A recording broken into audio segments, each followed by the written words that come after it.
Si les prix du charbon connaissent des changements au cours des prochains mois, les raisons de ces changements seront habituelles. Jonathan Saltoun, Wood Mackenzie. Les responsables de l'Inde font marche arrière sur leur plan visant à augmenter la production de charbon. Qu'est-ce qui a mené à ce changement radical de direction? Ce que nous avons vu au début de septembre, c'est qu'un représentant du gouvernement a parlé de l'abandon de l'objectif de production d'1 milliard de tonnes. La première raison de ce changement de plan, c'est que cet objectif, à notre avis, a été très ambitieux et très difficile à atteindre. Depuis des années, même des décennies, nous voyons que Coal India montre de mauvais résultats de production. Ils ne correspondent pas aux attentes. En plus, les mines indiennes sont très mal financées. La qualité du charbon est très faible. Deuxièmement, il y a des problèmes liés à la distribution et au transport. L'infrastructure de transport n'est pas assez développée pour livrer le charbon aux usines qui en ont besoin. Il est à noter que les services de transport et de distribution connaissent une crise financière depuis longtemps. La troisième raison du changement de plan est liée aux importations qui ont été très bon marché jusqu'à la fin d'août, début de septembre, où les prix du charbon ont considérablement augmenté à l'échelle internationale. Le charbon importé a été moins cher que le charbon d'Hollande. Et la qualité du charbon importé est meilleure. Donc, il y a toujours des tentatives de soutenir l'industrie nationale. La production de charbon a été très forte l'année dernière. Elle a augmenté de 9-10%. Mais l'objectif d'augmenter la production de 500 millions de tonnes à 1 milliard de tonnes a été trop ambitieux. Comment est-ce que ce plan pourrait influencer les prix? En ce qui concerne les prix du charbon transporté par mer, il est à noter que les importations en Inde dépendent plutôt de la dynamique des prix du transport par mer et pas des coûts de production de charbon de l'Inde. Après que le gouvernement a annoncé son plan de production d'1 milliard de tonnes, les importations ont légèrement reculé. L'année dernière, les importations se sont établies au niveau de 158-159 millions de tonnes.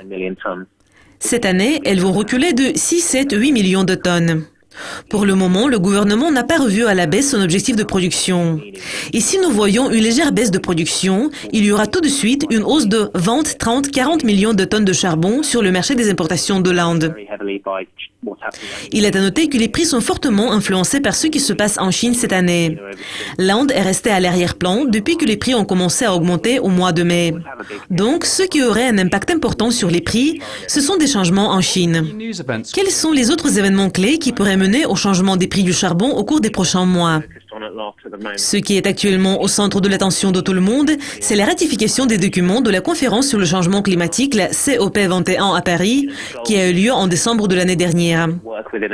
Et vous savez que l'objectif principal est d'essayer de diminuer la hausse de la température mondiale de 2 degrés ou d'1,5 degré. Il s'agit plutôt d'un projet à long terme, et cela n'a aucune influence sur les prix du charbon, même si beaucoup de nouvelles sur cette ratification ont été annoncées lors du sommet du G20 en Chine. Si les prix du charbon connaissent des changements au cours des prochains mois, les raisons de ces changements seront habituelles. Ce sont la volatilité du pétrole, les situations sur le marché du pétrole en général et les dynamiques des marchés des carburants. Par exemple, quand le pétrole a reculé, les gens se sont tournés vers le charbon et le gaz, surtout sur les marchés européens. Et la même tendance a été observée au Japon et en Corée du Sud. Donc, les dynamiques sur les marchés des carburants pourraient représenter un facteur important. Comme je l'ai déjà dit, ce qui sera également important, c'est l'offre nationale de la Chine. Si l'offre nationale mensuelle de la Chine reste moins 15, moins 16%, et les importations continuent à augmenter, donc les prix du charbon pourraient progresser par rapport au niveau actuel pour atteindre 65-70 $ la tonne. Cette tendance va probablement se poursuivre pendant longtemps. Nous pensons qu'il n'y aura plus de réductions importantes de la production de charbon et que les prix du charbon vont s'établir au niveau enregistré au début de cette année, mais pas au niveau enregistré au milieu de cette année. Donc nous prévoyons que les prix du charbon vont reculer un petit peu au 3e et au 4e trimestre. Jonathan, merci beaucoup de vos commentaires.